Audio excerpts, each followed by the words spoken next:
Right, so set up with your hybrid was looking really good. One thing you'll check up, the lie of the golf ball. On a mat, it's always a good lie, okay? Yeah. If you're in the rough, and we'll go through a little bit more details of some of the lies you might get on the course there, how you can identify a good lie. If the lie of the golf ball isn't sufficiently good enough for you to hit a rescue, if you've got 150 plus yards to go and you want to hit your rescue, unfortunately the lie says, no, you can't. You've got to just do whatever you can from that situation. If it's an okay lie, 6, 7 iron, 8 iron. If it's a bad lie, 8, 9 iron wedge. If it's a horrible lie, sand iron lob wedge. So you look at the lie you've got and think, okay, what can I do? How can I best extract this golf ball? The way to look at it, the worse the lie, the more angle you need. Okay? So a hybrid's got 20 degrees aloft, not much angle. Your sand iron's got almost 3 times that. Yeah. Okay, so the better the more loft of the club, the more chance you're going to have. The reason why some of your shots are going a little bit to the right, as we said, as you came through impact, your left elbow was bending just a little bit there. This wasn't too bad. Your elbow was staying a little bit closer. We kind of got away with it because we were sort of pulling back a little bit on your right side. And you'll see when you play this shot how the weight does seem to be a little bit on your back foot a little bit, and then you sort of finish the swing by moving your weight to the left side. So you've got to finish there. There's that movement through the ball where you're not quite there yet, but you are certainly getting there. But I say, in terms of the whole fluidity of the golf swing, if we watch the swing now sort of full speed, okay, there's the whole speed going all the way back, all the way through. It looks a lot smoother. There's speed there, which is great. Speed is a good thing, but for me it looks a lot smoother in terms of the club going back, transferring your weight, and through the target. But the key thing is to make sure you check the lie of the golf ball before you just grab your rescue. Off a tee, obviously fine, because you can turn up a nice little tee there. Again, only a small tee, probably no more than that much, an inch off the ground, if that. If it started going this far, you'd be making a different swing altogether. Okay, so if you've got in the castle tees, they'd be too high. This is the little red one or the blue one. If you've got ones you can stick in the ground, that one just about okay. That blue one, yeah, just about. But you can push it in the ground, yeah. But that's true.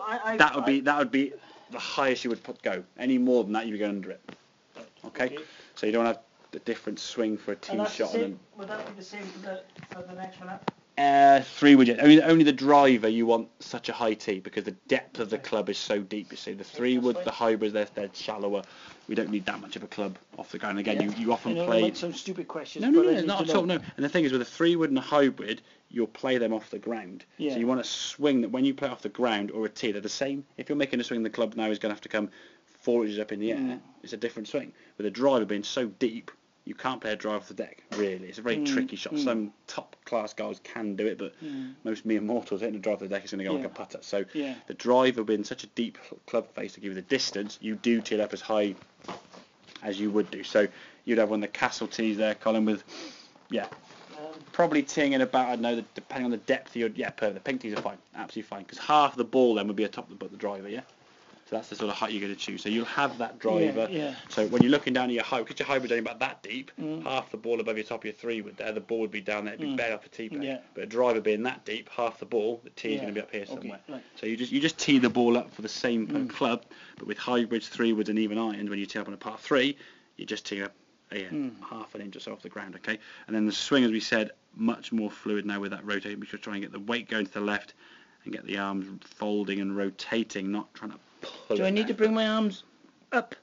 I wouldn't say up higher, but if you swing the arms through here more, so if your arms are here and here, if you sort of swung them through and got your chest sort of facing around there, they would maintain a fuller, wider swing, so the club would just naturally swing higher. Because your body sort of stays back, your arms have to sort of fold up across your chest here, the arms have to go a little bit narrower, but that will come with working the body better. Okay, don't try to swing your arms up, then you'll just start getting again. When you try to change your arms and you get really locked and tight, it all gets a bit mechanical. Let the arms just sort of fluidly work around with the body twisting. The body moves to the left side.